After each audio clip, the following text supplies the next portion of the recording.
you're not exactly a fan of the Environmental Protection Agency, which last year issued an order for stricter pollution limits on coal-fired plants. Another order issued late in the year addresses mercury emissions. Where do you see the fights over these regulations heading? Well, first of all, it's important for people to realize that while we do have a couple of fights with the EPA, and when I say fights, I mean legal fights. They're doing things that we believe are outside of the law.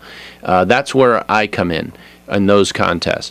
But we have also resolved a number of cases in environmental enforcement as partners with the EPA in Virginia. So, it's one of those awkward situations where you're suing an outfit that you're also doing business with. And they are, frankly, pretty professional about that and recognizing what's going on and continuing to work together to keep Virginia clean, water and air in particular. On the mercury question, that is... There'll be contests over that later. We will probably not be involved in those. But as a policy matter, mercury is an excuse.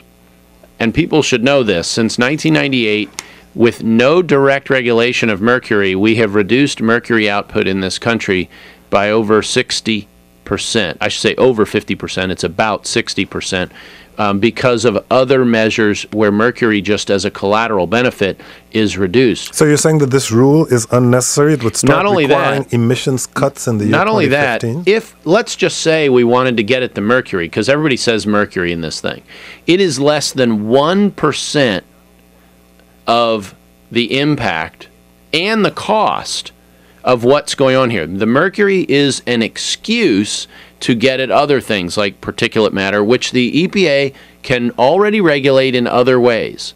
They have produced no benefit, none that they can demonstrate that holds up for the mercury piece, and it wouldn't drive our electricity rates through the roof. Be clear about what this is.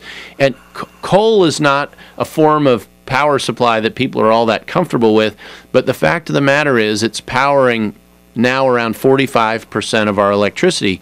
And if you go to the poorest part of Virginia, go to Appalachia, go to Southside Virginia.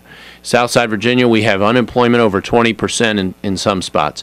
Their electricity is over 80% coal provided. When these regulations hit, it is important for people to understand that the people hurt first and worst are the poor. And people can deny that all day long. But if what you care about is getting at mercury, just regulate mercury. And don't raise my poor folks' electricity rates another 5 or 10%. We just had electricity rates in that region of Virginia go up 8%. And 5 of the 8% increase, roughly, was strict compliance with federal environmental regulatory standards, and that's it. And look, let's face it. We mentioned the vice president. He and the president said when they were campaigning they wanted to bankrupt the coal industry. That's a big deal in the poorest part of Virginia. And I care an awful lot about those folks, like I do everybody else. But they are suffering from that.